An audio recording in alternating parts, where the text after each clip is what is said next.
Greetings and welcome to the United States Transhumanist Party Virtual Enlightenment Salon. My name is Gennady Stoliarov II, and I am the chairman of the U.S. Transhumanist Party.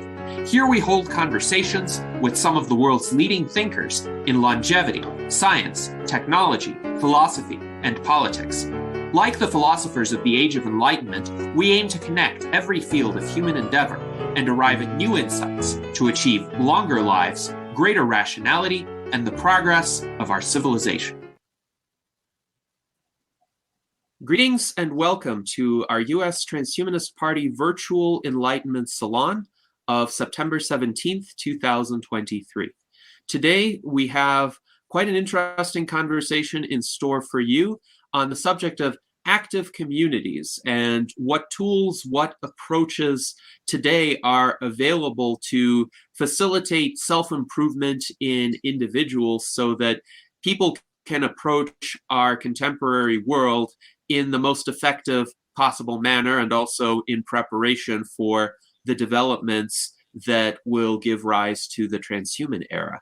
Joining us today is our distinguished panel of Transhumanist Party officers and advisors, including our Director of Longevity Outreach, Ben Ballweg, our Director of Visual Art, Art Ramon Garcia, our Director of Applied Innovation, David Shoemaker, our 2024 U.S. Vice Presidential Candidate and Director of Citizen and Community Science, Daniel Tweed, and our current Vice Chairman and Legislative Director, Jason Geringer.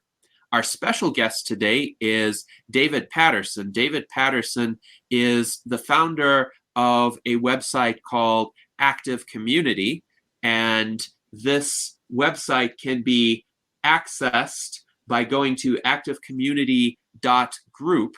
Now, we are still having some technical issues with David, but we are also joined by Jose Cordero, who is our director, who is our technology advisor and foreign ambassador in Spain. So welcome to Jose. And now I would like to ask David Patterson if he is able to begin. David, let us know.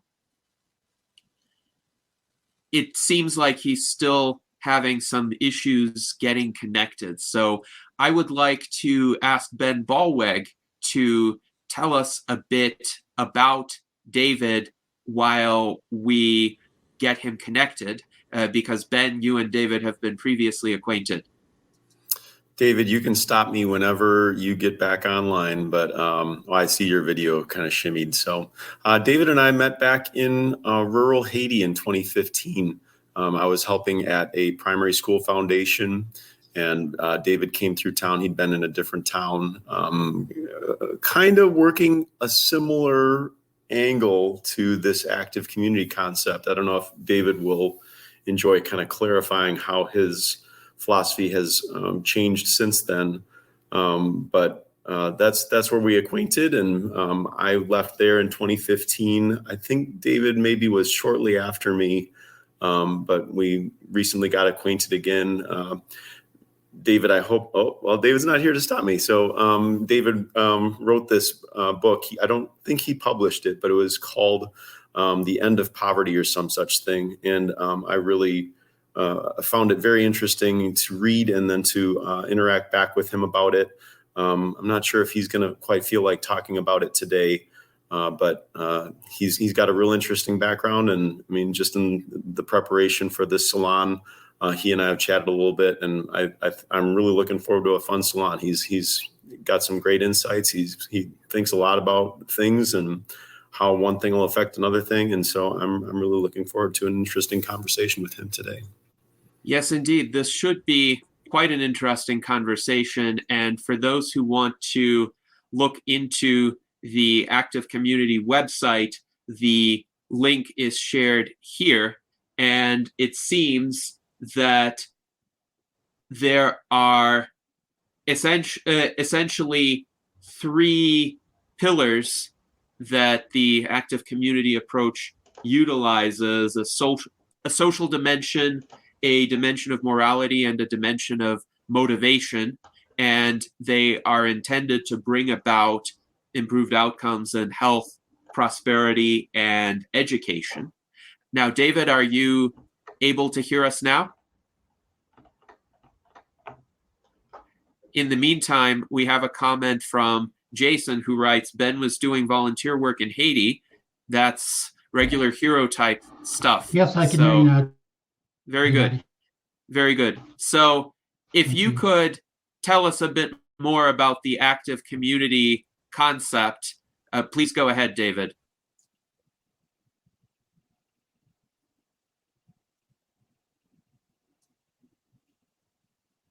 I still think there's an issue with his connection. Anyway, I do want to express that this is a relevant subject, and I have discussed it formally with a number of people while I was attending RadFest last weekend in Anaheim, California. And one of the challenges that we face in contemporary society is that individuals have become very atomized.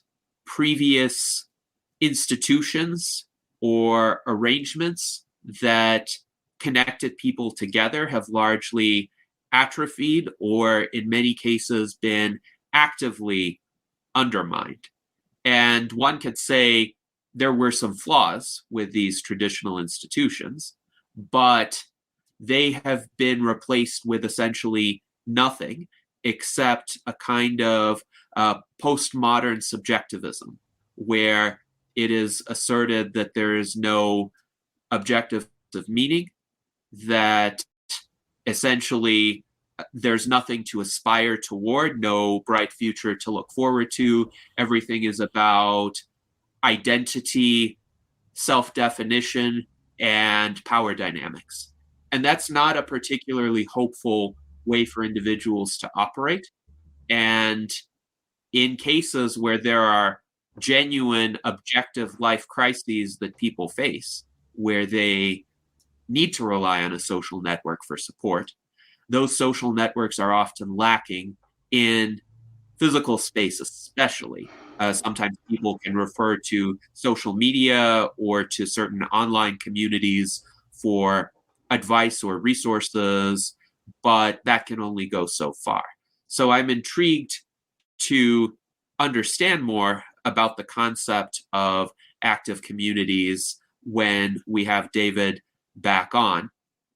Now, we do have another David here, David Shoemaker, with whom I've had a chance to connect briefly at RadFest as well. And I'm curious to hear what your impressions of the event were, David. Yeah, hi, Gennady. It was great to see you, and of course, many others there that we both know. So the event was in Anaheim this year, a new location, and I think the location worked out quite nicely. The slate of speakers was, many of them were new, and then there was a core thread of people that embrace longevity and transhumanism that were also there as well. So overall, I would give it pretty good marks.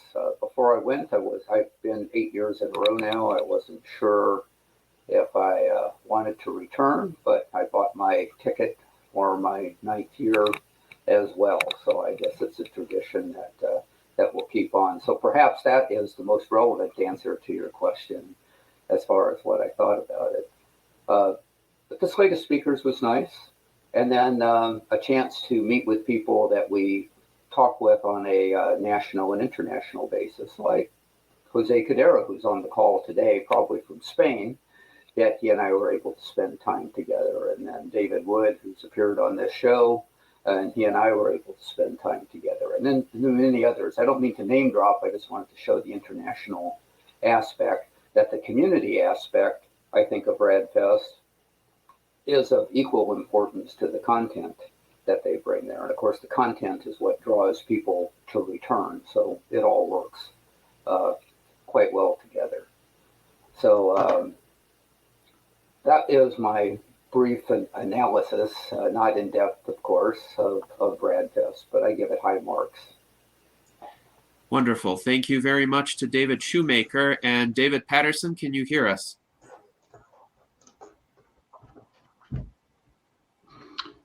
I can hear you now, Janetti. Thank you. Okay. So could you please tell us a bit more about the active community concept? I know you're still preparing your slides, but could you give us an introduction to the idea? Thank you, Janetti. I think if we just go into the presentation, that will work best. I'll share my screen. Unfortunately, I can't hear you very well. Right. Well, we can see your screen now, so please proceed with your presentation. Great. Thank you, Janetti. I also want to thank the other members of the United States Transhumanist Party who are with us and the viewers who are watching. I'm looking forward to your questions. First, I would like to talk about how active community can be beneficial to transhumanists. Active community is not specifically targeted at transhumanists and is certainly not limited to transhumanists. It's open to everyone. However, the focus of active community on health and optimal outcomes will be beneficial to transhumanists regardless of what the future holds. And it will help transhumanists to reach any future where further life extension may be possible. Active community will also help to improve well-being and mental health and will create communities that are better to live in, which will make life in the future more worth living.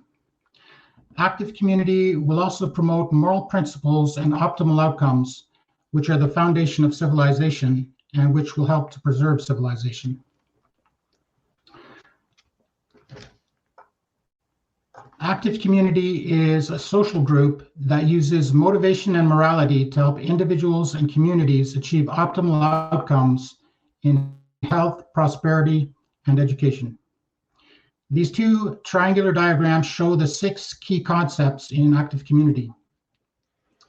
The 3 functional areas of social engagement, morality, and motivation are the driving forces behind self-improvement. The 3 subject areas of health, education, and prosperity are the most important areas in which we can make improvements. There are core group meetings every 2 weeks with the option to participate in action groups to focus on specific areas of improvement every other week. The benefits of active community are health and well-being, prosperity, education, social engagement. 3 of those are the 3 subject areas of active community. I'll talk more about social engagement in just a minute. Community transformation is interesting because active community will have both a direct and indirect effect on improving communities. People who participate in active community will be inspired to do community projects, and even simply improving yourself in any of the subject areas will have secondary effects that will make life better for others. Improving your own mental health and well-being, for example, will make life better for your friends and family. If you start a business to improve prosperity or become more productive at work, that will help others in your community. If you become better educated, you will become more productive. It will also help you to solve problems, and it will help you to help others. I'll now go into more detail on the 3 functional areas of active community. These are the driving forces of self-improvement. The reason for the double-sided arrows between each of these is that they support and reinforce each other. Social engagement has been proven to promote physical and psychological health. Being in a social group also improves motivation.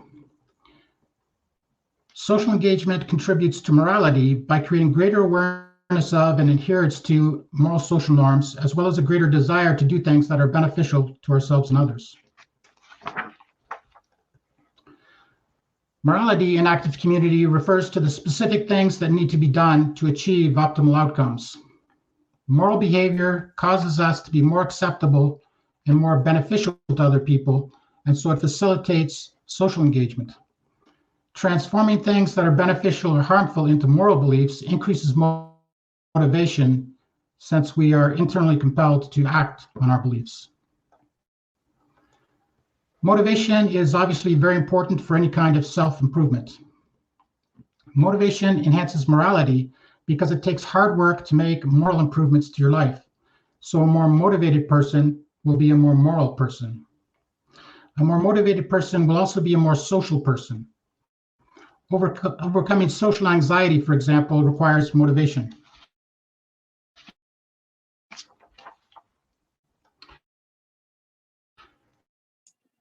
Active community is a social group first, social engagement. I think that Gennady was speaking about some of these in the introduction. I only heard part of his remarks, but this is going to cover a lot of that subject area. The first problem is that we have a narcissism epidemic. People are becoming more isolated and polarized. The solution is that participating in social groups reduces narcissism. In active community groups, we practice and improve communication, learn to like people and be more likable, and we become a better friend, family member, and citizen. The second problem is that growing narcissism makes people feel worse about humanity and causes us to disengage from others, which then contributes to more narcissism. This vicious cycle of selfishness and isolation leads to economic problems. The solution is that there's a ratio that determines the success and well-being of a society, which is that we need more. Put more simply, there must be greater moral action than immoral action. Active community will create the social capital and motivation to fix things and solve problems. Social interaction provides emotional and psychological support, help with ideas, and help to act. The third problem is that there's been a documented decline in social engagement and friendship over the past several decades, which has contributed to a mental health crisis, addiction, overdose deaths, a depression and anxiety crisis, especially among young people and especially among young women, a rise in homelessness, and a decrease in overall life expectancy. The solution is that social engagement has been proven to improve physical and mental health. Active community will use motivation, information, facilitation, and organization to help individuals achieve self-improvement goals while also improving social engagement, friendships, and relationships. I will now go over the other two main driving forces of active community. With motivation, we will focus on specific things that people can do to improve their lives. We will then motivate and facilitate action. In active community, we talk about things which are beneficial and harmful in terms of morality. When you believe that something is moral or immoral and you have integrity, you will be compelled to act according to your beliefs. We use a practical and scientific definition of morality. Anything that results in positive outcomes is moral. Anything that results in negative outcomes is immoral. Exercise, for example, is moral because it has been proven to have positive outcomes. Smoking cigarettes is immoral because it has been proven to have negative outcomes. Active community meetings promote moral beliefs and actions and discourage immoral beliefs and actions to optimize personal and community outcomes. And what we want to optimize outcomes in is three main areas, which are health, education, and prosperity. These are the three areas targeted by development agencies in underdeveloped countries. They are also the areas which any individual or community must focus on if they want to achieve optimal outcomes. Like our three functional areas, the three subject areas also reinforce one another. Improved health results in greater energy and focus and less absenteeism. The result is greater productivity at work, which contributes to prosperity. For the same reasons, health contributes to more success in education. Improved education results in more success in work and so contributes to prosperity. Improved education has also been shown to result in better health outcomes. And improved prosperity results in more money with which to pay for improved health and better education, resulting in better health and education outcomes. Why do we need active community, and is anyone else doing it? There is a project called Blue Zones Project. They studied 5 areas in the world which have the highest longevity, and they apply the lessons learned in communities in North America. But they have a problem, focused on health outcomes. And they're done at high cost and cannot scale quickly to help more people. Active community groups can be started easily at low cost or no cost and can develop and scale quickly. To show you just how easy it is to start an active community group, I will explain the steps involved. There are only 2 of them. The first step is to promote the group locally to get a list of interested people. Most people will not learn about active community online, at least not in the early stages. It is a local community project and must be promoted locally. This can be done with bulletin boards, free ads in the community section of local newspapers, media coverage in local newspapers, and with permission, you can use internal email and message apps if your group is for a school, business, or government organization. The second step for a community group is to rent a room in a church or community center and invite the people from your list to come to the meeting. You can ask them to bring a donation to cover the cost of renting the room. For a group in a business, a school, or government organization, you can ask them to provide you with a room for free. They will do this because active community groups contribute to improved productivity and reduced absenteeism of employees and students. When you start an active community group, you will not be alone. Volunteer leaders of active community groups will be given direct support and will be networked together with other leaders so that they can learn from each other. More information about active community and starting a group can be found at activecommunity.group. Thank you. I look forward to your questions. I hope you were able to hear me. Yes, thank you, David. Thank you, David. We were able to hear the vast majority of your remarks, and I think we were able to infer the essence of the remainder. So we appreciate you sharing this presentation. I wanted to ask you a question on the morality aspect of this, because I actually share quite a similar moral framework that you outlined, which is essentially a consequentialist moral framework. If an action has good outcomes, then it is moral. If an action has bad outcomes, then it is immoral. Now, a lot of people today do not share that framework because either they have this postmodernist approach, which essentially says, oh, I should do whatever I feel like doing, and right and wrong don't exist. Or we have the, let's say, more rules-based approaches, which are common in traditional moral systems as well as deontological moral systems. And those would posit that morality comes from following a specific set of rules, irrespective of the outcome that kind of behavior would have. So my question is, how would you get individuals of those persuasions to be more inclined to participate in the active communities, given that they too could realize benefits, but perhaps they might need a bit more persuasion to become involved? What do you think about that?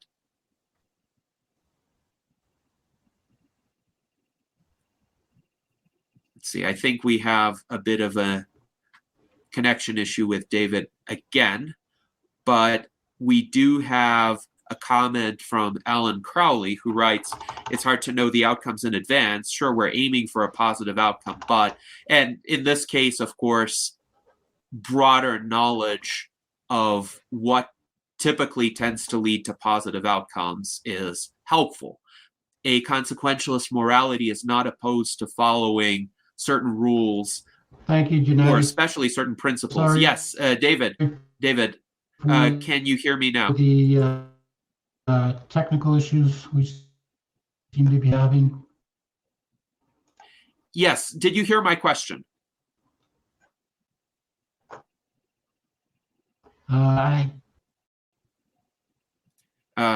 It seems the answer is no. All right, while we wait for him to reconnect, I want to finish my response to Alan. So, yes, it is the case that sometimes our ability to foresee a particular outcome is limited, and we do need to follow certain principles that have shown either empirically or through a reliable chain of logical reasoning to lead to good outcomes. And that gives us a higher probability of actually reaching a good outcome. Jason says, hindsight is 2020 and it's hard to know sometimes. And I think in that case, we also need to be mindful of what kinds of errors do we accept. If we make a certain decision, which way is it better to err? And I would say it's always better to err in the direction that doesn't harm other people.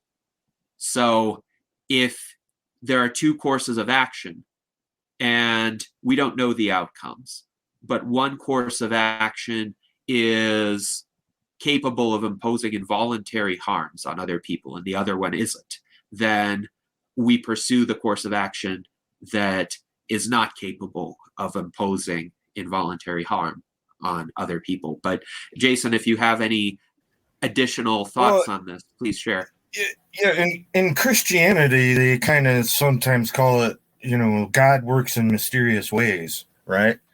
And even in like the Eastern philosophies, there's this concept of Shiva, which is both the destroyer and the creator at the same time. Sometimes it's hard to know what, something might seem like, oh, this is bad.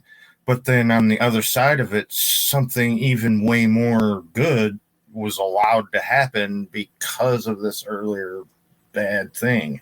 And so we're left with like the moral good thing is the eventual outcome of how it all worked out. And sometimes it's hard to know, what that's going to be, So yeah, that's it. Yes, and it is interesting how events can turn out sometimes. And for instance, a misfortune or a perceived misfortune could actually prevent a greater misfortune.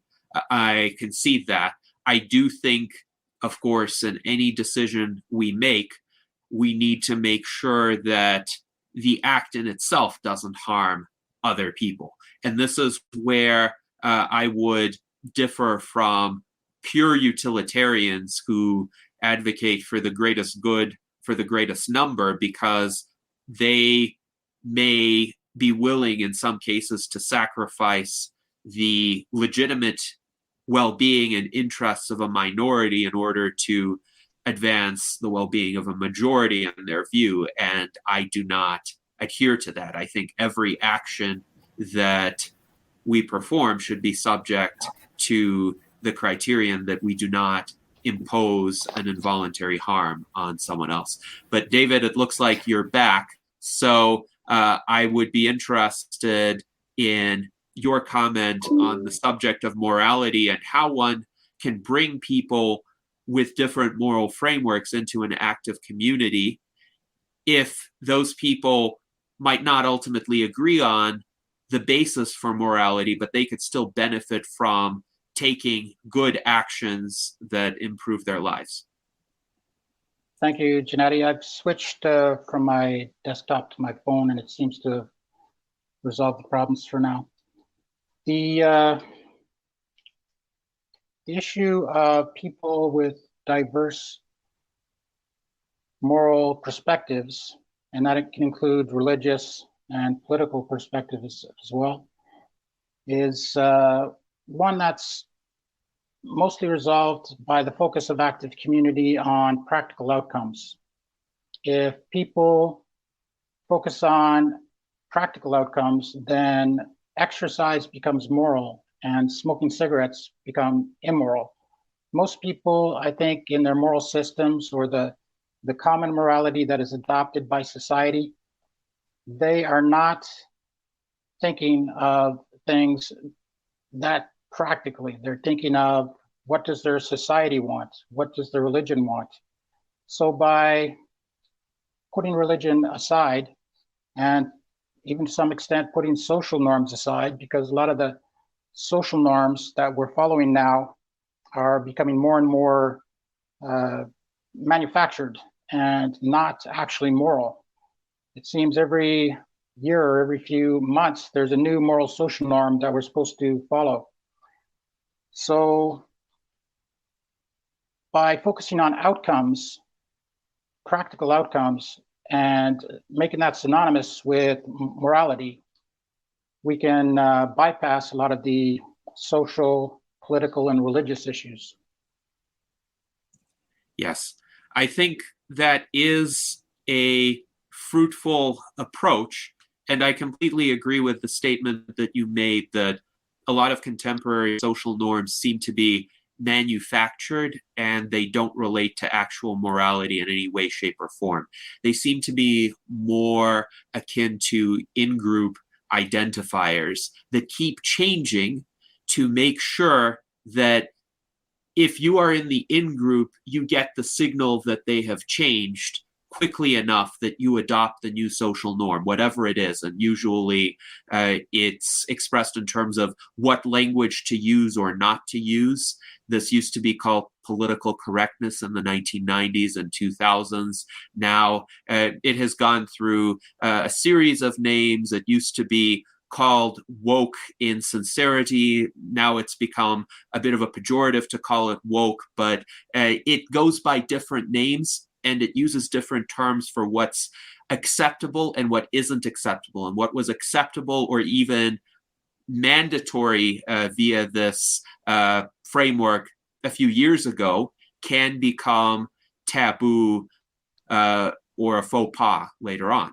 And the purpose of this is not to cultivate actual morality, it's to identify someone as being part of the in-group that detects these changes more quickly than the rest of the population.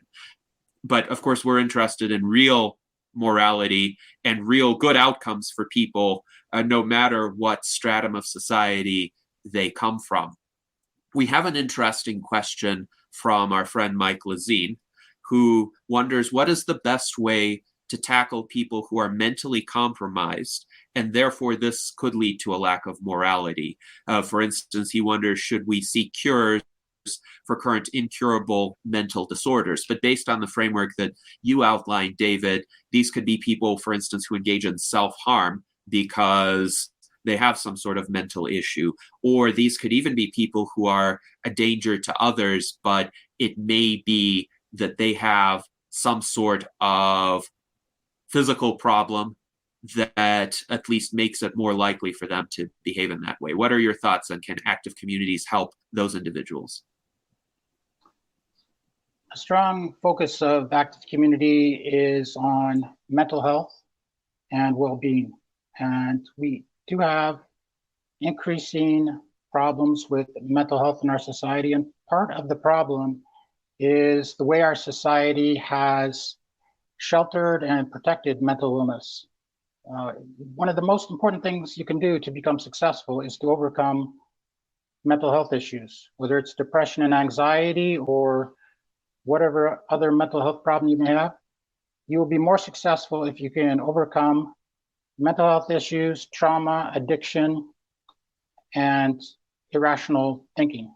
If you can improve on any of those four, you'll be doing a lot better off. In fact, I studied the problem of homelessness, and homelessness is much more than a problem of not having a home. It's basically a problem of the least successful people in our society and what makes them least successful. And you'll note among the population of homeless that they have high levels of all four of these issues: mental health, addiction, trauma, and irrationality. And that makes them less successful. So they're simply the least successful people in our society. But it points to the fact that we all have to overcome those issues, no matter what level we're at in society. If we overcome those issues, that will be protective against us falling down into homelessness, but it will also help us move up and be more successful. So what we're doing right now in society is we are creating some false moral social norms that actually contribute to mental illness. And one of the false moral social norms is that we need safe spaces for people who are narcissistic and mentally ill. So we should just protect them. And what that essentially does is it creates an incubator for narcissism and an incubator for mental illness. This, I think, is based on a misinterpretation of Freudian psychology, which suggested to us that we need to not suppress our instincts and emotions, that we need to indulge them. That was a misinterpretation. We cannot indulge our instincts and emotions that were designed for life in a primitive hunter-gatherer society and just do whatever we feel in modern society, because it doesn't result in optimal outcomes. It results in some very negative outcomes. One of the instincts we all have, Alfred Adler pointed this out, was that we have an inferiority complex. We all strive for a feeling of superiority. So even people who do not have narcissistic personality disorder, they strive for a feeling of superiority. And there's two ways you can satisfy that desire. One is to actually become superior in something by adopting a trade or by making contributions to science and technology, or you can do it in an unproductive and even destructive way by imagining that you're superior and insisting that other people treat you as superior. And people who get into that narcissistic direction, of course, they want to protect themselves from any criticism. So they demand safe spaces, and our universities are going to give them that. If you're a student and you're spending $50,000 to $100,000 a year, you are their customer. They're going to give you whatever you want, and that's the wrong approach. People who have mental illness need to be encouraged to overcome the mental illness. People who are narcissistic need to be encouraged to overcome narcissism for their own benefit and definitely for the benefit of our society.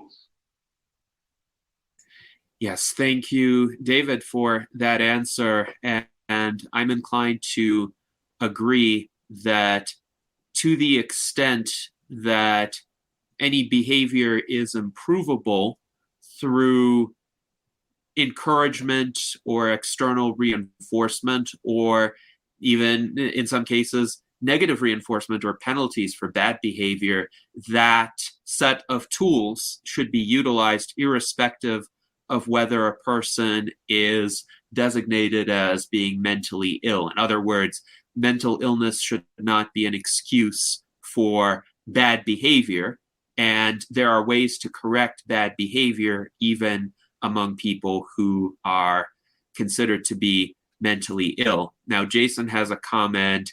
He says, that's interesting. So not making safe space for mental illness would be not to just let trolls run wild with no moderation.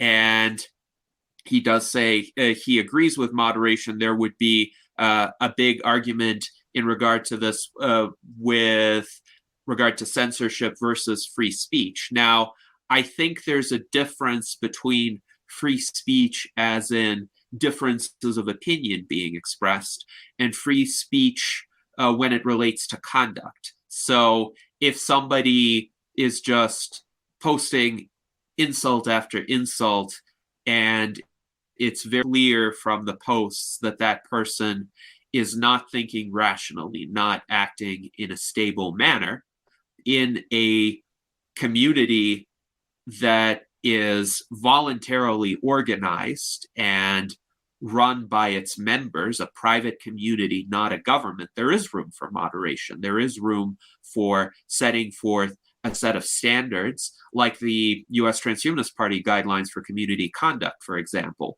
which state that there should be certain norms for behavior, that one should be free to express the content of ideas, but the manner in which they are expressed should be civil and respectful and not gratuitously insult people and not lead the community to become a hostile place to other participants. But David, I'd be curious about your thoughts in this regard. I agree, Gennady. We don't necessarily need censorship, but people should be allowed to select what they listen to. So there should be filters. If someone has been proven to be very hostile and argumentative, they could be added to a list on a social media site, and you could block that entire list. So it's very important that we have civil discussion, because if we don't, that's going to drive away a lot of people who do want to have a civil discussion and arrive at productive conclusions. It's very related to the problem of misinformation.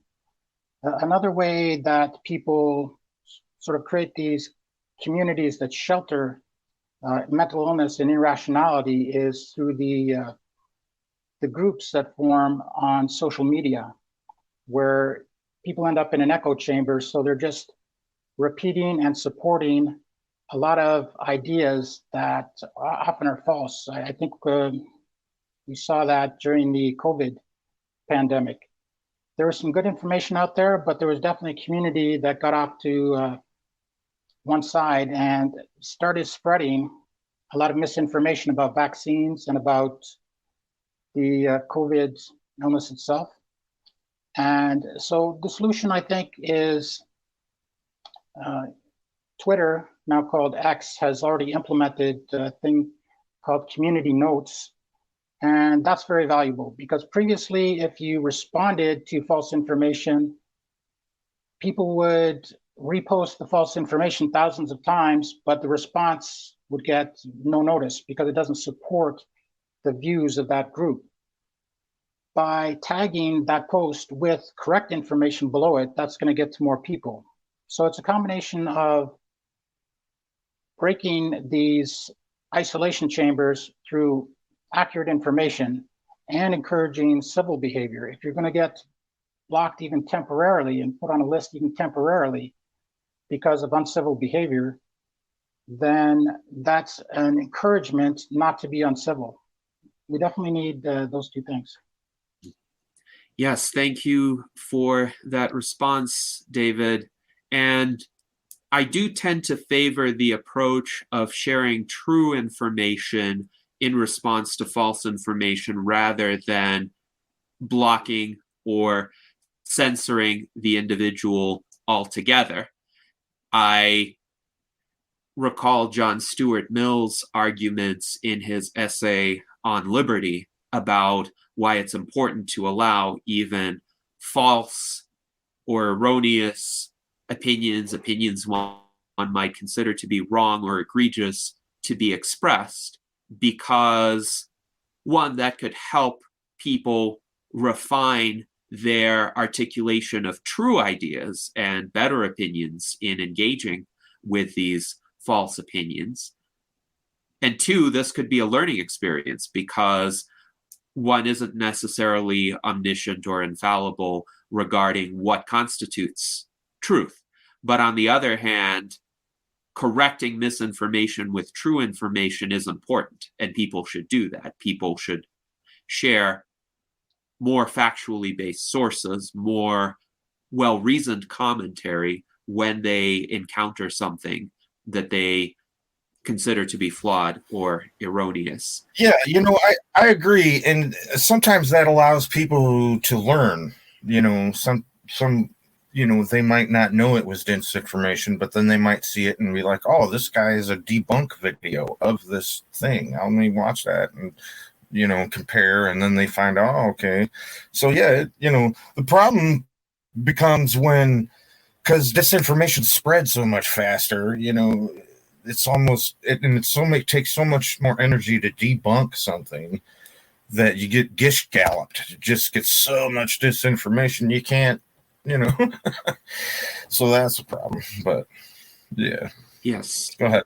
And it's been often said that a falsehood makes its way halfway around the world before the truth even has a chance to get started. But perhaps the active community concept could help with that, because people would spend more time in focused discussion of ideas, and this would provide a check. So instead of just automatically reposting everything they see, people could take it to their active community and get other people's opinions about it, discuss it in a setting where there isn't that immediate time pressure, but they could actually consider it thoroughly, consider any countervailing information, and make up their minds. Do you think that would be a useful function for an active community, David?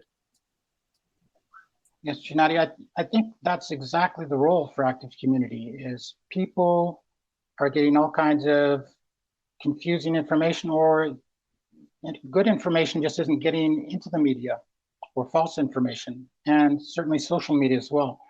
So the role of active community is to help people make sense of everything that contributes towards health, prosperity, and education, what works and what doesn't. So it would be the role of active community to get involved in public health issues like the COVID pandemic, to make sure that we knew what information was accurate and then communicate that information. So if people are participating in active community, they could be assured that the information that they're getting was good. They would see the justifications, they would have a chance to discuss it, which would strengthen their understanding and belief that the information is valid. And then they could go out onto social media, they could go out among their friends and share that information. So that's something that could very well have saved lives in a situation like a pandemic, where people who were believing that the vaccine was dangerous and that COVID was actually not dangerous chose not to get the vaccine and then got ill with COVID. Yes. And it is indeed the case that if these people had supportive communities where members could relate their own experiences, including anyone who had gotten COVID, anyone whose relatives had gotten COVID, and communicate how devastating that was, perhaps that would have changed the decisions that many people made. Yeah. I could have shared a very good experience of my own. My mother was in long-term care in Canada during the COVID pandemic, and there was a lot of COVID cases in long-term care, more than any other country in the world. Just as the vaccines were becoming available, there was a new strain of the virus that was starting to go around. And in one long-term care home that had not received the vaccine yet, half of the population died within a couple of weeks. The average life expectancy upon entering a long-term care home in Canada is only 18 months. So not a big difference overall, but 18 months compared to 1 week is a big difference. And as soon as the other long-term care homes got the vaccine, the level of deaths from COVID went down to zero, essentially zero, very, very few. And that information is publicly available on the internet. But simultaneous to this happening, there was a lot of misinformation going around saying that the vaccines were not effective, and that information still goes around. But if you have a case where it's so clearly that if that strain of the virus had continued to go through the entire long-term care system in Canada, it would have killed a large part of the population. They were protected by those original vaccines. There was some decrease in effectiveness of those vaccines with further strains, but this is the kind of example and knowledge that could convince people of not just the technical proof, but as you say, hearing stories from others is very important. Yes, indeed. And I definitely agree, based on all of the evidence available to me, that with regard to the original COVID strain, as well as all of the pre-Omicron variants, the vaccines saved millions of lives, at the very least, millions of lives. And it was tragic that they didn't save more lives, that they weren't made available earlier in the pandemic, which might have put an end to the widespread presence of this virus and its capability of mutating. Now we need far more effective vaccines, universal vaccines that would work against future strains of the virus, that would target sites that don't mutate as often. And that is going to be a challenge for scientists to develop. But definitely, one does wish that there were higher uptake of the mRNA vaccines earlier on, when they could have saved even more lives than they did. We have some comments in the YouTube chat. Alan Crowley writes, the first rule in any group is don't be a jerk. And I think we can definitely agree with that principle. Mike Lazine writes that censorship will always exist. You cannot just say anything at any time without consequence. But I think it's a matter of how that is responded to. So, yes, in terms of uncivil behavior in private groups, it should be permissible to sanction that behavior, to address the conduct, and in some cases to remove or ban the person engaging in that conduct. I do think there's a difference between government censorship and private organizations having policies of that sort. Even with private organizations, some policies are better than others. So if you have a policy against uncivil behavior, that's one thing. If you have a policy against content, that I think is more concerning and should not be engaged in, because the free discussion of ideas is also extremely important. And Mike agrees. He says this is exactly where he is coming from. He also says that I made good points, and that many times someone may not know that what they're saying is not factual, and being given true information is better than just shutting that person down. And also we have a comment from Jason Geringer on the trolley problem. It's commonly posited as a dilemma where someone has to choose if they flip the switch and save 5 people but kill one person. Jason wonders, David, what you think about this. My own thinking is the trolley problem is artificial in many ways, because in any real setting where one has to, quote, has to make a decision of that sort, there will be myriad other circumstances that can inform one's decision, and most often provide for an alternative that doesn't require actively sacrificing somebody. There could be something else in that environment which would allow one to not kill anyone. But go ahead. Vsauce did a really good experiment on this one. The guy Mike, he does mind Mind something, and Vsauce, and they did an experiment where the people thought it was happening, but it was really just like they're in this monitor and they see all of the screens and they think the train is really coming down the road, and then the operator guy leaves and they're like, should I flip the switch or not? And it's really all just it's fake. But I thought it was really good and really interesting, and I think it deserves a watch. You should check it out. It's pretty cool. Vsauce's video on the trolley problem. Noted. And David, what are your thoughts? So my thoughts in general on very theoretical moral problems are that I agree with you, Gennady. We just don't need to solve them because we've got enough things that we can solve that remain unsolved that are solvable, that getting into the conundrums of very academic and intellectual, okay, you have to solve this theoretical problem. Someone a few years ago, when the discussion of autonomous cars came up, I read in an article suggested this was an academic who is involved in ethics, research, and theory. They suggested that autonomous cars could not be approved until we solved the trolley problem. Well, we don't require any driver who takes a driver test to drive on the roads to solve the trolley problem. And the reason is that no one will ever have to face the trolley problem on the roads.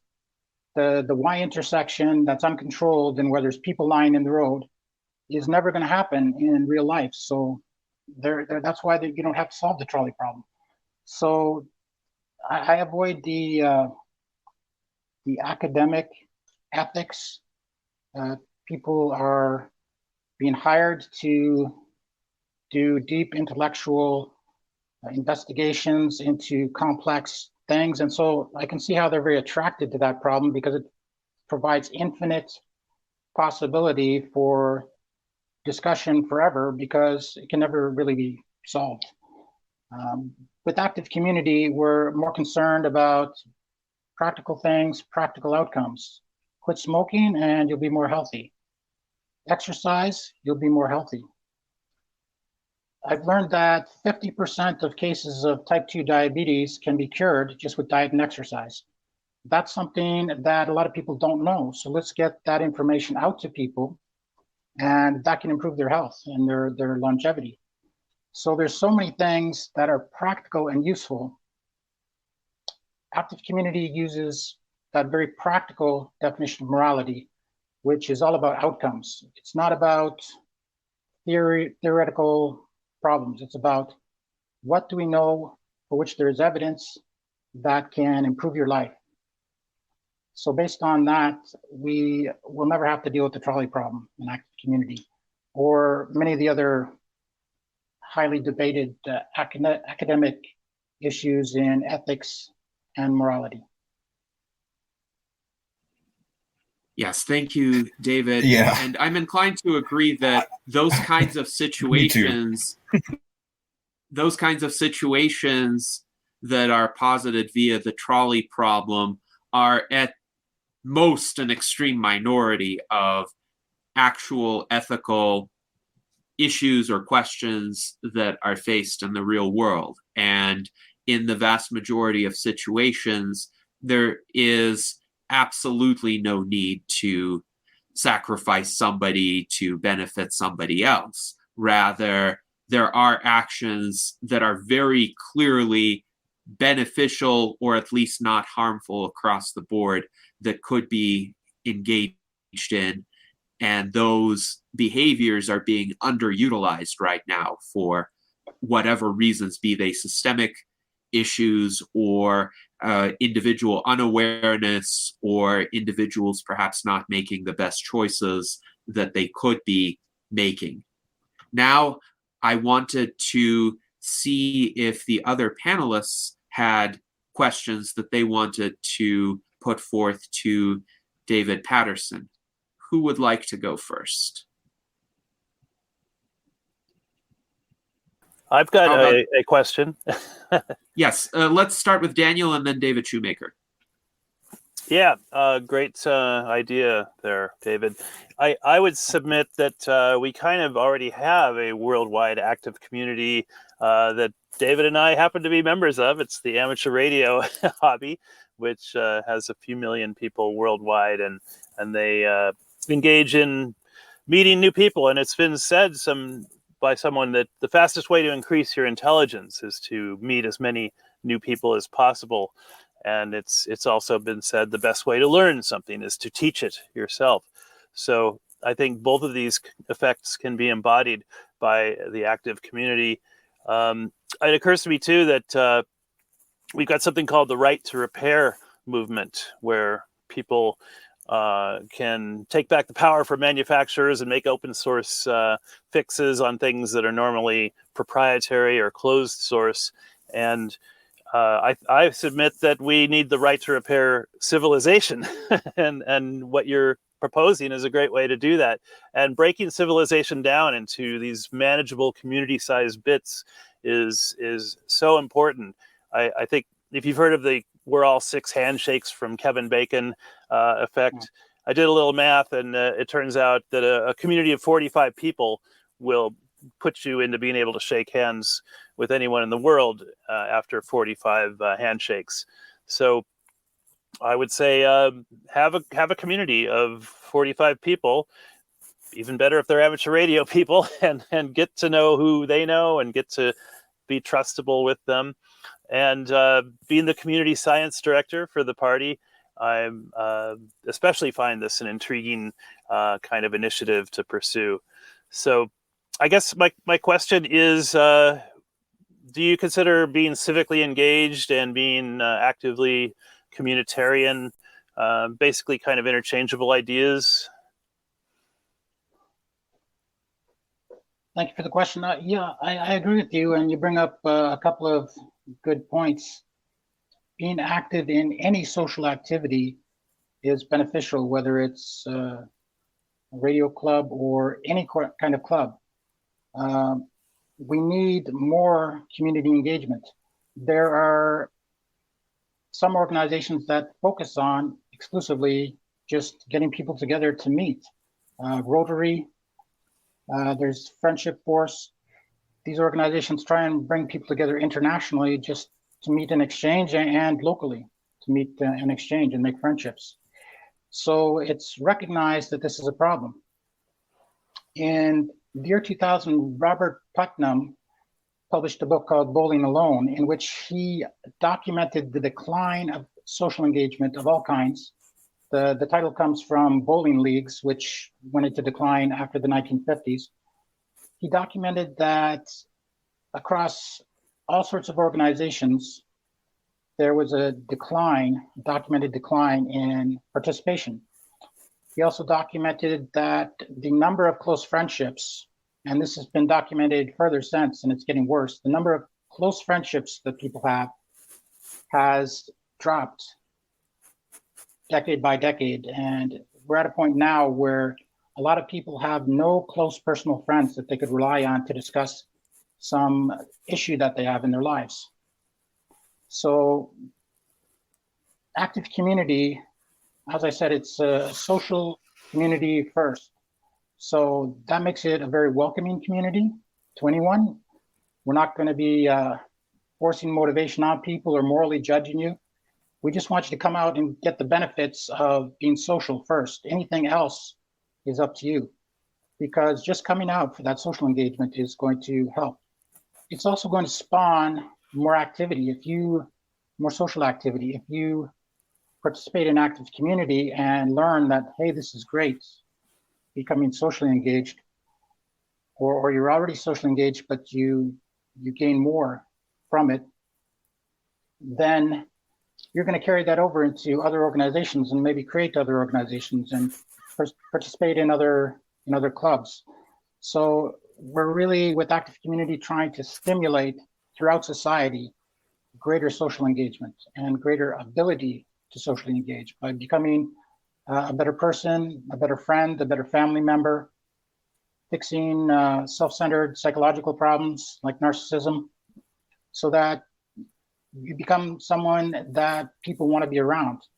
And once you have more people like that, then social engagement becomes much easier. Yes, thank you for that answer, David. And now let's go to David Shoemaker. Yeah, thank you, David. And also thank you, Dan, because I think your question kind of led into what I wanted to talk about, which is motivation. So the question I had before I heard the answer, or at least part of the answer, was what do you see as the main motivational characteristic of people wanting to join an active community?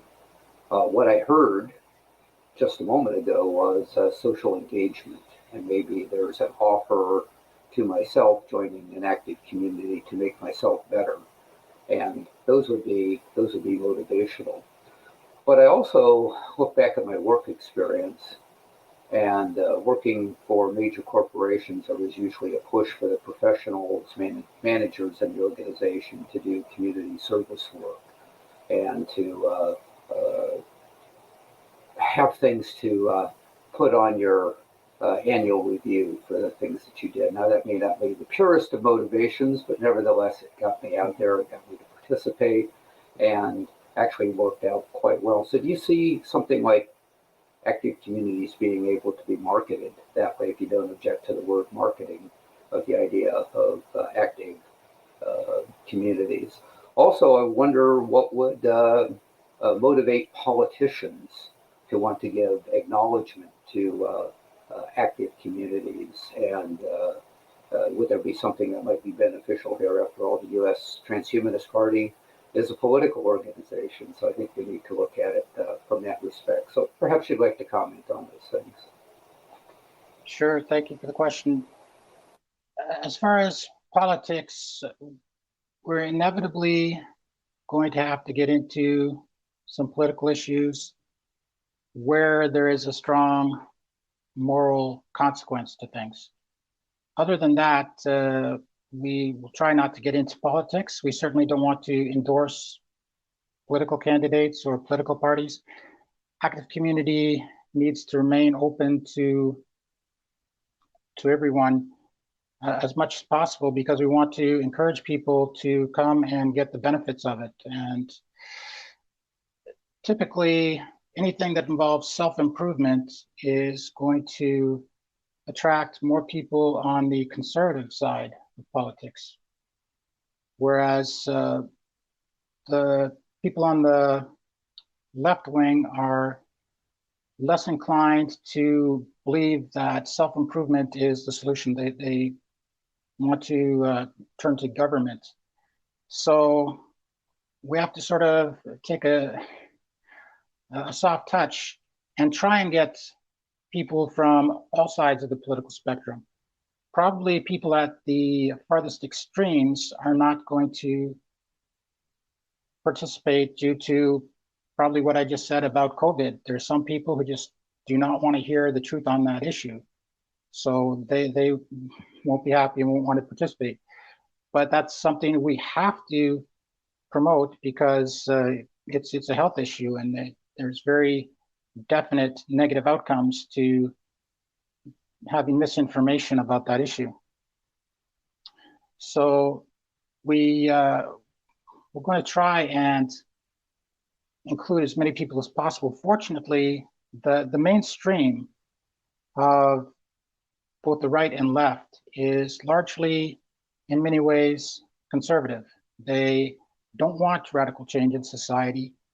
They do believe in the free market. They do believe that we can improve our own lives, and are not upset when you suggest that people who are less successful in society could improve through self-improvement. Of course, that's not exclusively and absolutely true in every case. Some people do need government help and government assistance. But we want to keep it as open as possible. I may not have answered your first question. If you could summarize that for me once again.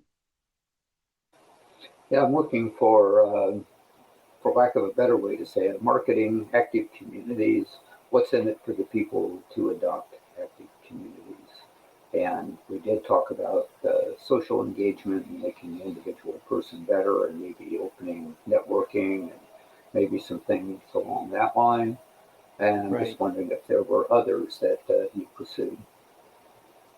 Yeah, it's actually very beneficial to schools and businesses that they should allow someone in their organization to start an active community group internally within their organization. The reason that's beneficial is that it's going to result in better education, better health, better productivity. And those are all good things for schools, which are focused on education. And they're also good things for businesses. So it sort of naturally markets itself to schools, businesses, and government organizations because it's going to provide such a great benefit to the participants that will contribute more to the business as a result. Yes, thank you for those answers, David. And we have some feedback here. Mike Lazine believes this approach needs to be truly apolitical, whereas Daniel Tweed writes that it's really a shame that bringing up political questions is getting to be so stigmatized and polarizing. And yes, in this current political environment, the polarization is deeply troubling because it prevents meaningful civil discussions of political issues. We try to counteract that here in the virtual Enlightenment salons. Alan Crowley wonders, what would an active community for the U.S. Transhumanist Party look like? And I think that's an interesting question to consider, especially because, David, you said that the approach itself is apolitical, but could a political party or other political organization use this approach internally to help its own members, to help them improve themselves, to help them form better connections with one another? That's a good question. Definitely what I would recommend for something like transhumanism is you can participate, as I said at the beginning of my presentation, I hope you were able to hear most of it, was that there's definitely clear benefits specifically to transhumanists from participating in active community, particularly in longevity. So with active community, we would have the core group, which meets every 2 weeks, and then there would be action groups that focus on specific things. So if you're specifically interested in longevity, then you could create a group that focuses on longevity.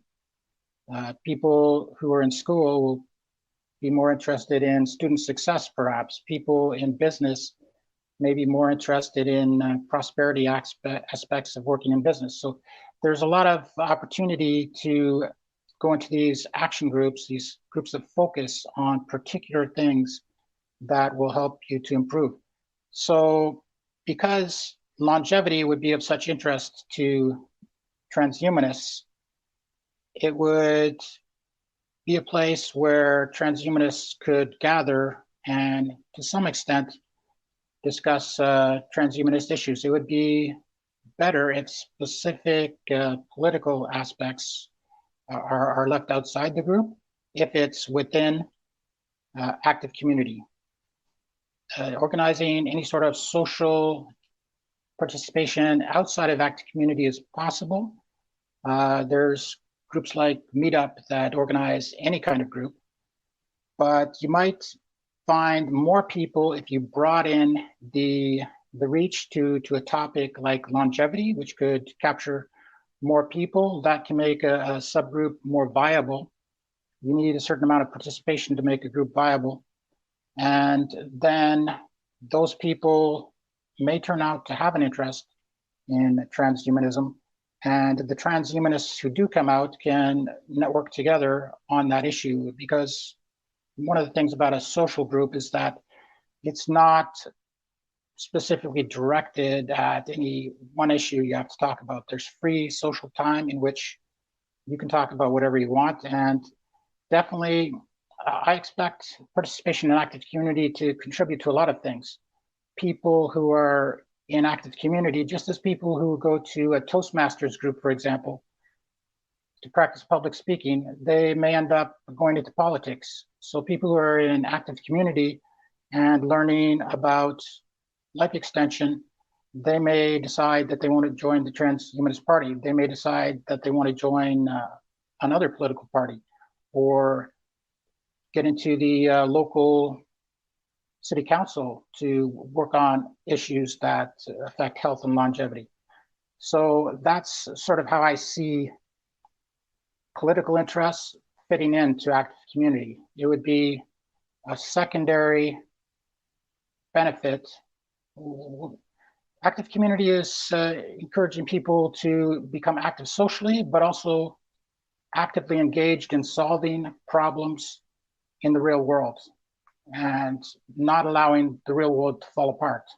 So we would allow the participants to decide for themselves what they want to do outside active community. We are just going to be an enabling force that will make people stronger and more able to act by building social capital, social engagement, and making people stronger through improving their mental health, their well-being. That helps people to be able to take on more responsibility to help others. And they could do that through whatever means they choose.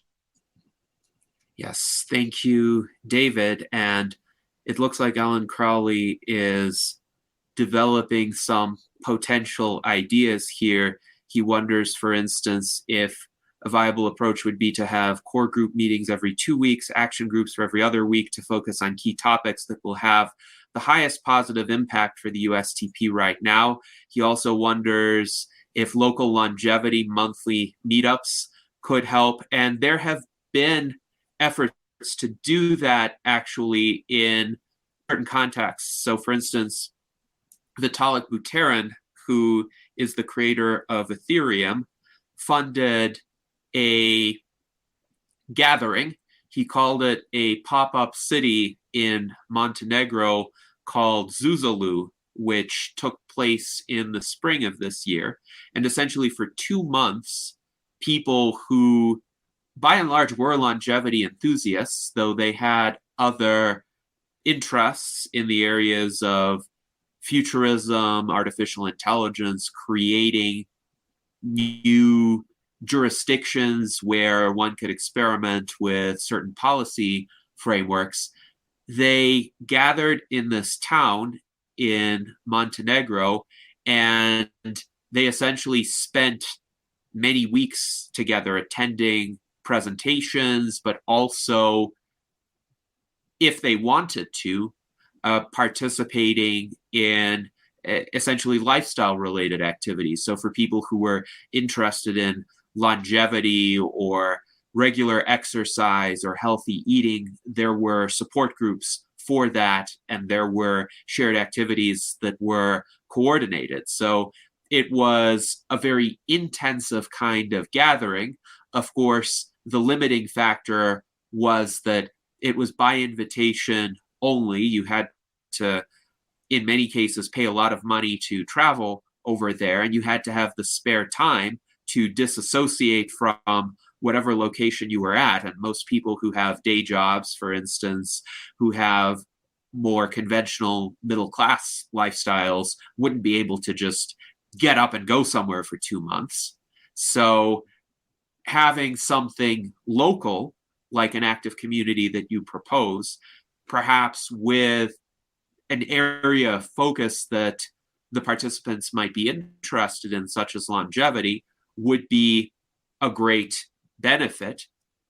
Now, Jason also had a question along these lines with regard to suggestions on getting engagement and motivation and he wonders what sorts of rewards or other motivators could get people to engage. And since you addressed some of this in your response to David, Jason clarified his question to focus on the education part and how we motivate people to do the education part. There are some constraints that people face as well. So people in the situations that I have described, people with day jobs, people with perhaps limited spare time in the evenings or on weekends, maybe they have family responsibilities or they have other commitments, they may not have hours to spend on self-education. But we definitely want to encourage people to put more time into that area, especially if that investment has tangible benefits for their length of life, for their quality of life, for their understanding of what is true. So how do we motivate people to engage in more of that, and perhaps less of some frivolous ways of spending time, which a lot of people do engage in? Yes, definitely. That's an important question. We are spending a lot of time on things that don't really deserve our focus. That's in part because of our evolutionary instincts and emotions, which evolved in a hunter-gatherer society and don't really apply in modern life. An example would be that because things like sugar and salt were actually very rare in nature, when we eat sugar or salt, we are triggered to try and eat as much as we can. Now, companies have taken advantage of this to put just the right combination of sugar and salt into their products to get us to eat as much as possible so that they can sell as much as possible. We have similar things in entertainment. Superhero movies are very popular.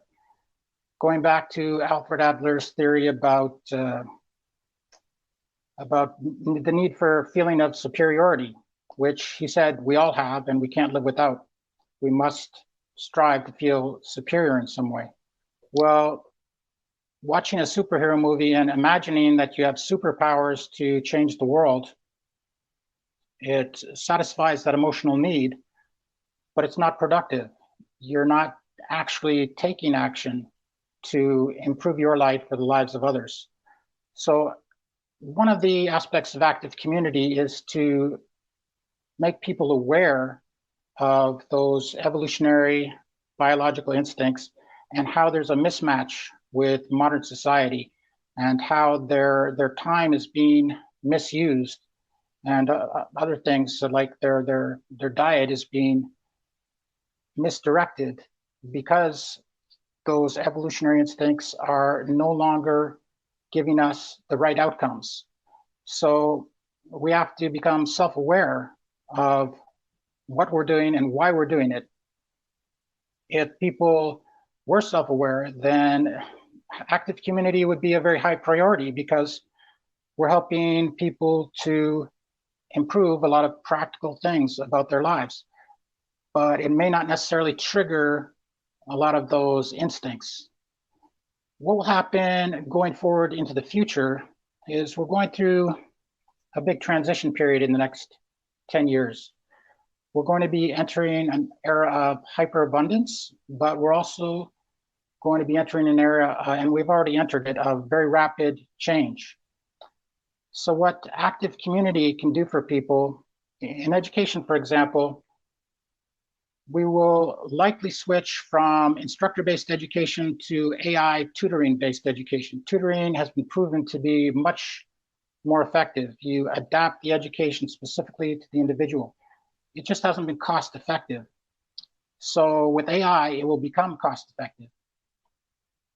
So as we move forward, the education component can help people make that transition, can help people to focus on the problems in education and how to overcome them. And that will include integrating AI into education and many other issues.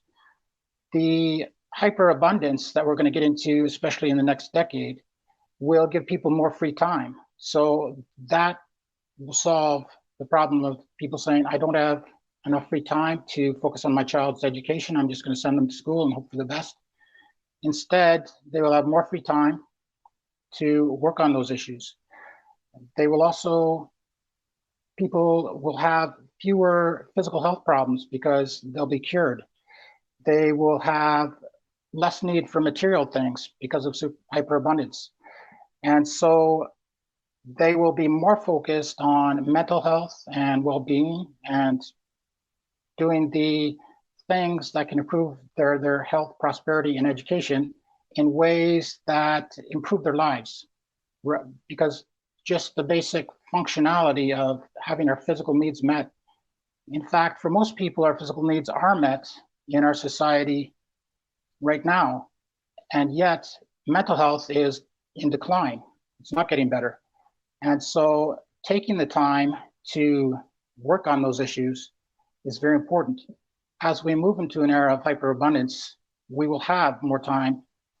We will also have technology that will help us to solve those problems. That is a very intriguing answer and a hopeful answer in many respects. So thank you for that, David. Ellen Crowley writes in response, stop watching superhero movies and start working on becoming a superhero.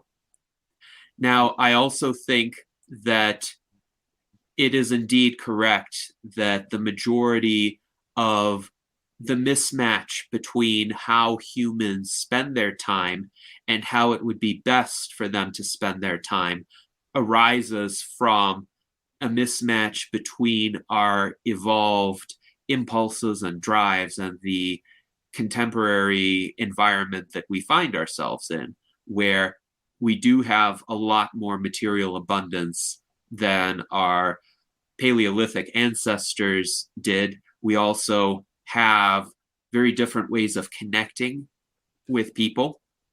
And yet, of course, our instincts, impulses, drives are configured for the Paleolithic era, since the human brain has not evolved nearly as quickly as technology has progressed. And this is actually a key theme in transhumanism, because transhumanism seeks to overcome this limitation, this mismatch. Mike Lazine writes that those who are poor are already there with being used to not having a lot, materially speaking. Those who are rich would find it more challenging to downsize. And I hope it wouldn't be downsizing. I hope it would be more of a feeling that one is not under material pressure, and that it would apply to people who are poor today as well as people who are better off materially today but may be feeling constrained in other ways, like time, for instance. So in my view, the constraints imposed by lack of time and the extremely fast pace of external demands and expectations are far greater than the constraints that are imposed by money. So I would gladly trade a unit of money for a unit of time at this point, but I can't buy a 25th hour in a day, unfortunately. So there does have to be a reallocation of one's time to the most fruitful ways to use it. So now let us go to Ben Ballweg, because he has a question that dovetails with the discussion thus far.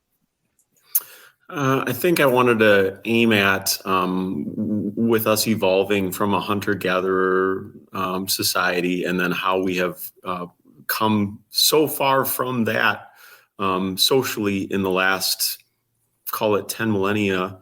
And then with where we are now with technology as well, like, why is active communities like the perfect thing for us getting back to who we are evolutionarily, while at the same time recognizing how we interact societally because of all the technology we have? I hope you can make something out of that, David. Thank you, Ben. The way I would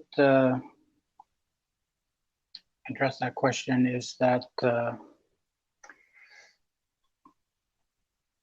we once conditions in societies change, the moral outcomes change. So we can't continue the same behavior and expect the same outcomes, or even be driven by our instincts that happened in that were developed in an evolutionary timescale of hundreds of thousands of millions of years, and think that those are going to work in a modern society. The first time we experienced this mismatch was over 2,000 years ago, maybe 3,000, when we first started developing civilization, which consisted of two key elements. One was a market economy with money, and the other was people from moving from small hunter-gatherer groups into larger communities. And that required a radical change in thinking. And that was the time at which the philosophy of Plato and Aristotle and others started to grapple with these important questions. And that philosophy is still very valid today, because they were the first to live in small cities and to have to deal with the issues of organizing complex societies, everything from how they could organize government, which was not an issue in hunter-gatherer days because it was basically an extended family, to the moral philosophy of virtues and how people should conduct themselves. So we're going through another rapid transition now. The technological transition over the next few years is going to be very dramatic. And we still have not caught up with the transition that's happened over the past 100 years. So one of the things active community will be good at is helping people through that transition by identifying, specifically by looking at a small scale, but also a moral philosophical scale, what are the things that can be done to improve your life? You don't have to solve big moral philosophical problems, but moral philosophy is an important guideline. Even understanding of evolutionary psychology is moral philosophical. There are evolutionary scientists who don't accept it because it can only be proven through mathematical models. But if it makes sense and can be applied, it doesn't really matter if it's true or not, if it's useful. And that's a test that theoretical physicists used to apply to developing new scientific theories.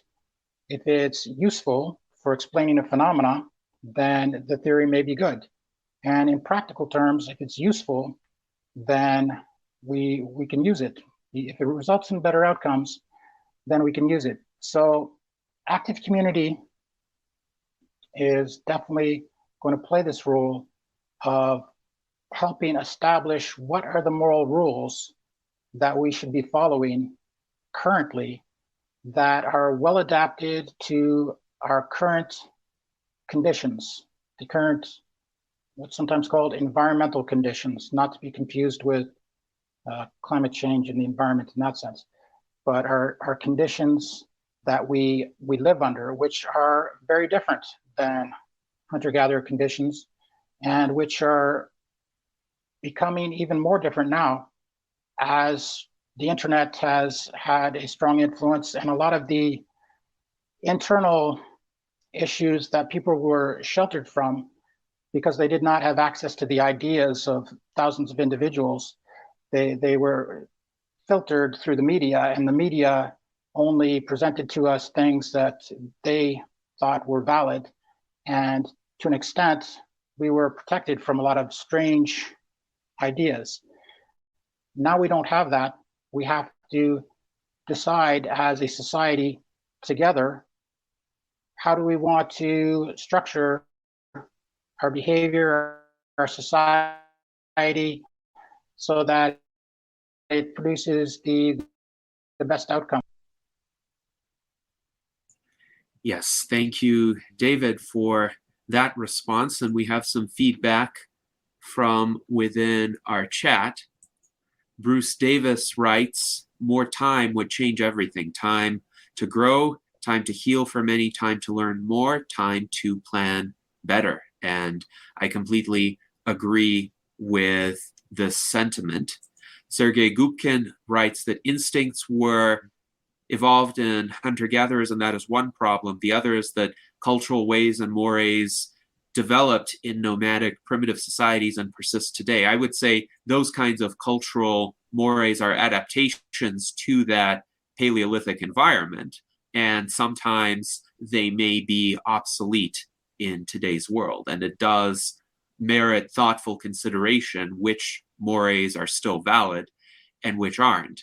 But I think it's also important not to throw something out just because it emerged in a prior stage of our advancement. For instance, certain taboos like against cannibalism or incest emerged in pre-scientific societies, but they emerged based on very valid empirical observations that really bad things happened to people who engaged in those practices. And ultimately, tribes or societies that didn't ban cannibalism and incest did not persist. So there was a selection dynamic there as well. So it is important to think about whether previous cultural norms are still valid and relevant, but it's also important not to just jettison them all and start from scratch, because that clearly does not work either, as numerous social experiments have shown. So a forum like an active community could be worthwhile in terms of deliberating about that and considering the reasonableness of particular norms and approaches before any sort of significant decisions are made regarding them. Would you agree with that, David? Yes, I agree with that, Janetti. We are driven by our emotions and instincts. The other major factor that drives us, aside from our own rationality, which plays a very small role, is social norms. So those are the cultural standards that we live by. And it's true that some of those social norms no longer apply correctly once conditions change. And so we have to adapt them somewhat.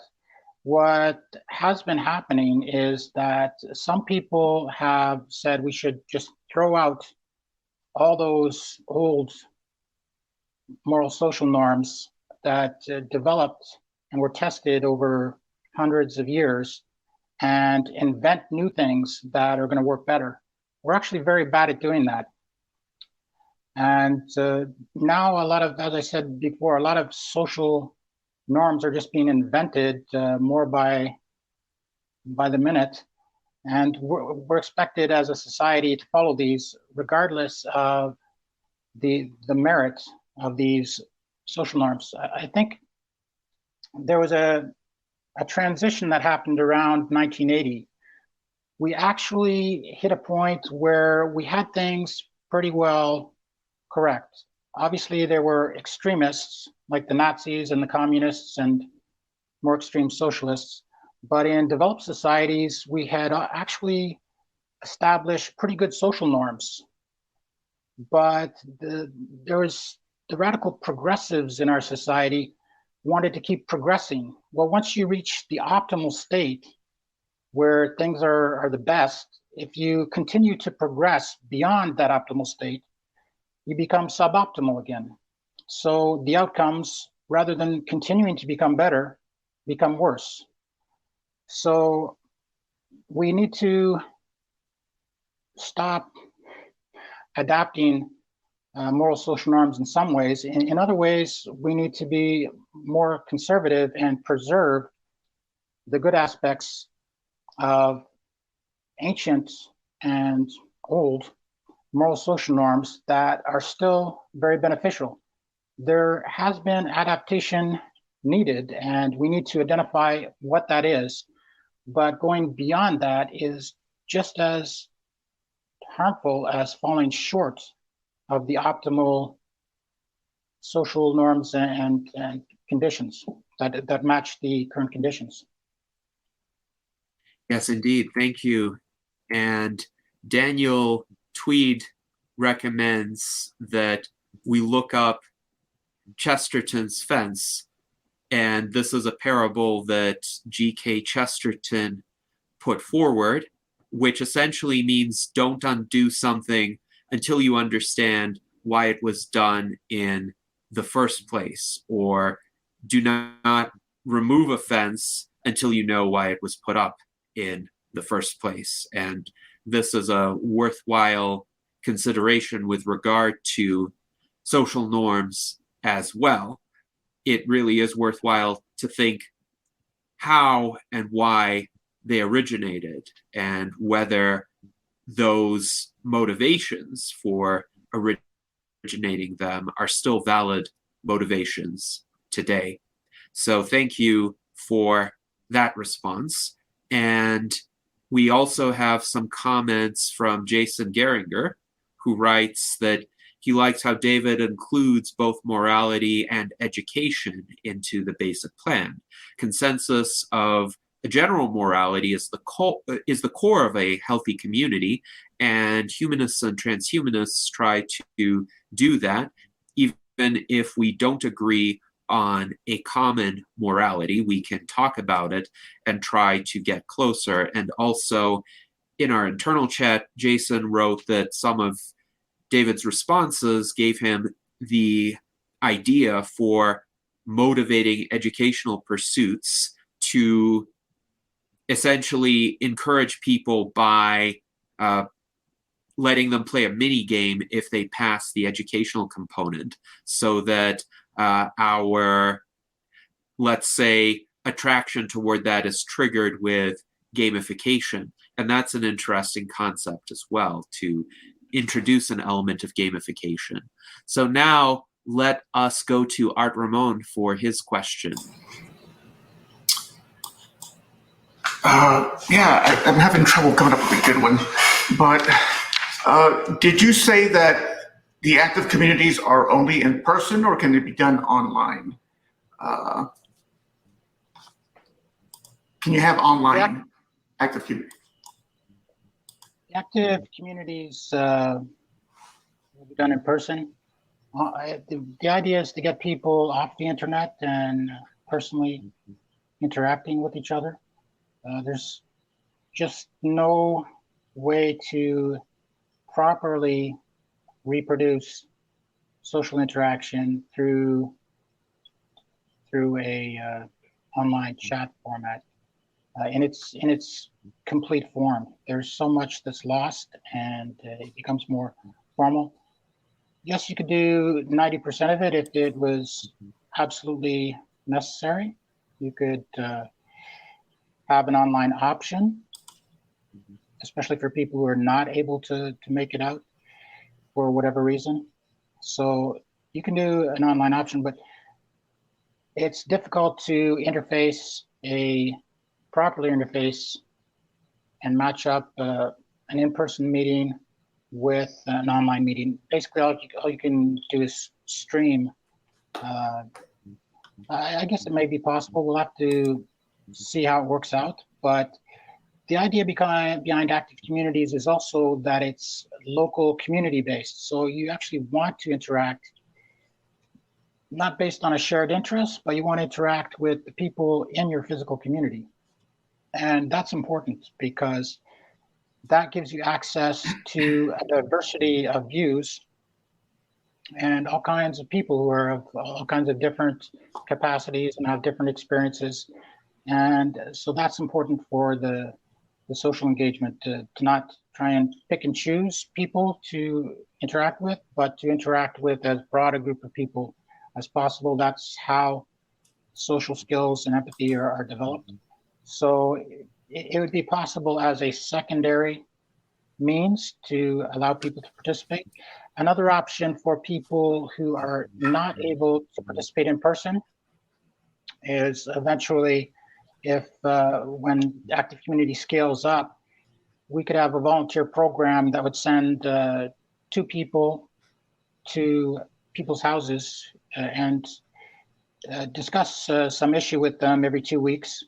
So one team of 2 people could reach maybe a dozen houses over the 2-week period, and it would not be too much of a a burden on their time, and it would also be a benefit to them. One of the benefits to the people they would be visiting is the social interaction, and that would be times 12 for the volunteers doing the social interaction and discussing the issues involved. And the issues would be the same. They would be relating to prosperity, education, and health, but you'd be able to focus more on what's going on in that person's life and what they might want to talk about. And just talking about issues, talking about problems can be very beneficial. There's a lot of psychological therapy that is just based on talk and guided self-insight. So if you just talk to people and let them express themselves, that can be very beneficial. So that's another option for people who are not able to come into the active community meetings. But I would definitely encourage anyone who can to come out in person. Yeah, now the reason I'm asking this is because I hear rumors of new lockdowns. And I used to go to a sign language group before the pandemic and was rather consistent. I'd go at least once a week. And then the lockdowns happened. Of course, they had to cancel all the meetups. And I never went back once they started them back up. They tried to do it online via Zoom, and I just didn't like doing, sign language via Zoom. So I kind of dropped out of that group. I've since gone back to other meetup groups, but not the sign language one. So, like I said, I fear maybe another lockdown. So, and what's that going to happen? With active communities. Right. It's a good question. Active community would have been impacted along with any other in-person social organization. In fact, I most recently tried to start an in-person version of active community in late 2019. I had been discussing with a group in a town nearby here. They were very compatible with the active community concept. They're called Creating Connection, which is very similar, but active community is unique in other respects. And so they were willing to let us use their community center to set up this project, use it free of charge until we got going.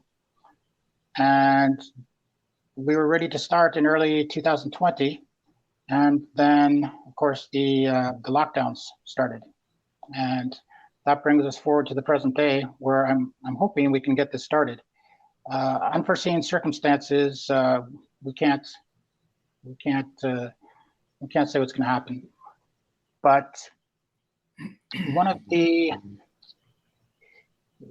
about the lockdowns is I think it really reinforced to us all in a way of personally feeling the effects, is that social engagement is very important. I think a lot of people felt the lack of social engagement. They felt the harm that it did to them. And so that can actually act as a stimulus to wanting to participate in active community or other social engagement.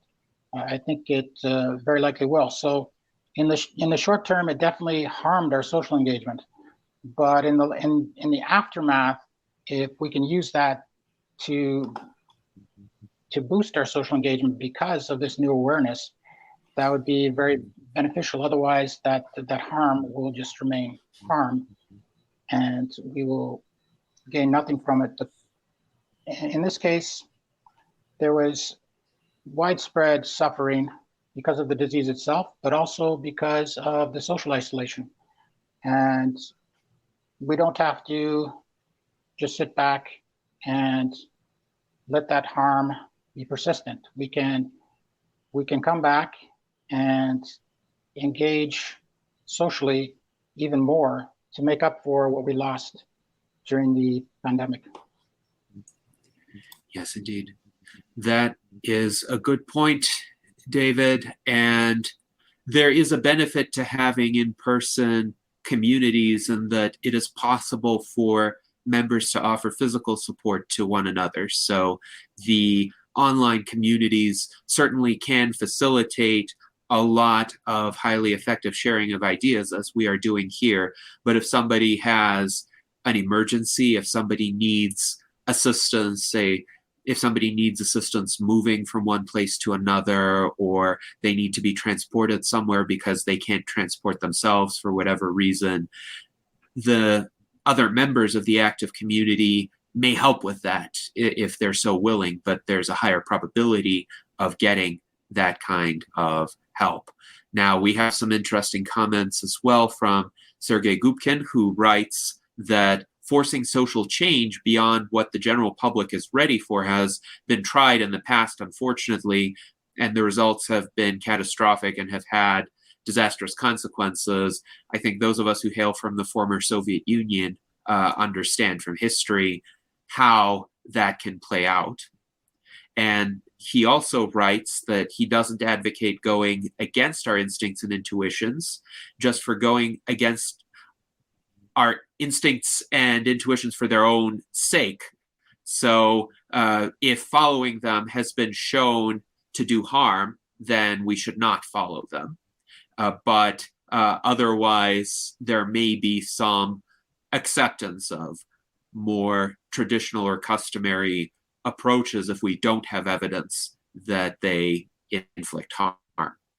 So now we have about 3 minutes remaining in our salon. And there's one more issue that I think it would be good to address. And this is Jason's question. What do you think is an optimal number of participants for an active community to have? For instance, 150 people, or is there an optimal group size? And the reason why Jason identified 150 was clarified by Daniel Tweed, because somewhere within the range of 150 to 350 is Dunbar's number for essentially the primitive hunter-gatherer type of tribe size, where everyone could know everyone and everyone could develop trust with everyone else. And again, we still have very similar brains to those of our Paleolithic ancestors, so our ability to form meaningful connections should be similar as well.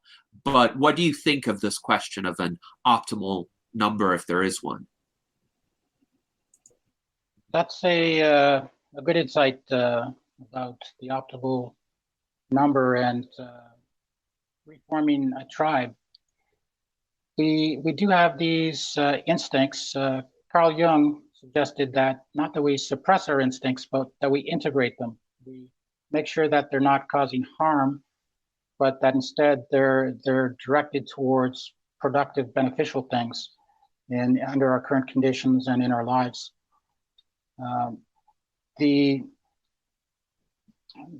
hunter-gatherer societies. Sorry, I lost my train of thought. Could you remind me of the last part of that question? So in the last minute that we have, what do you think is the optimal number for the size of an active community, if there is one? Yes, well, the minimum you would want is 24 people. So if you're compiling that list of people and you don't get to 24 people, then it might be difficult to get enough people to come out to a group, because not everyone who signs up on your list is going to come out to every meeting. You want to aim for a minimum of around 12. The goal of active community groups under optimal conditions would be to grow to about 200, possibly. So I very much like the idea about reconstructing a tribe. Tribes functioned under social norms and conditions where the morality was something that brought them together, and having a joint morality has been shown to create unity and peace and success in societies. So if we can create these communities that are like moral tribes, I think that was the name of a book, actually, Moral Tribes, then that would be a very positive outcome. Yes. So thank you very much for that answer, David. And 200 is within that Dunbar number range that Daniel previously posted. So it looks like the thinking of a lot of the people in this salon is aligned on this question. Well, this was a fascinating discussion about how the concept of active communities can benefit many people today, and transhumanists in particular. Thank you very much for joining us and sharing these ideas. Thank you to our panel for an engaging set of questions, as well as to our YouTube audience, who, as always, come up with excellent inquiries as well as commentary on what has been said. So I hope that we can all embrace some of the ideas discussed here, and I hope that we can live long and prosper.